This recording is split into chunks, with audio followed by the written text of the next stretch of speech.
पंढरपूरच्या राजकारणात अनेक चेहरे आले, अनेक प्रवाह बदलले, पण काही व्यक्तिमत्व असे असतात जी आपल्या निष्ठेने, कार्यकर्त्यांवरील प्रेमाने आणि जनतेशी असलेल्या जिव्हाळ्याच्या नात्याने कायम स्मरणात राहतात. त्यापैकीच एक नाव म्हणजे दिलीप बापू धोत्रे. विद्यार्थी सेनेच्या माध्यमातून सार्वजनिक जीवनात प्रवेश करत त्यांनी महाराष्ट्र नवनिर्माण सेनेचा झेंडा खांद्यावर घेतला आणि एक नेता, एक झेंडा, एक पक्ष या विचाराशी अखंड निष्ठा जपली. काळ बदलला, राजकारण बदलले, पण त्यांच्या विचारांची दिशा कधीच बदलली नाही.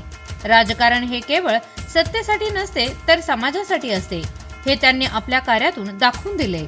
सर्वसामान्यांच्या अडचणीत धावून जाणे, कार्यकर्त्यांना आधार देणे आणि समाजाशी कायम जोडलेले राहणे हीच त्यांच्या नेतृत्वाची खरी ताकद आहे. अशा व्यक्तिमत्वाला वाढदिवसाच्या हार्दिक शुभेच्छा.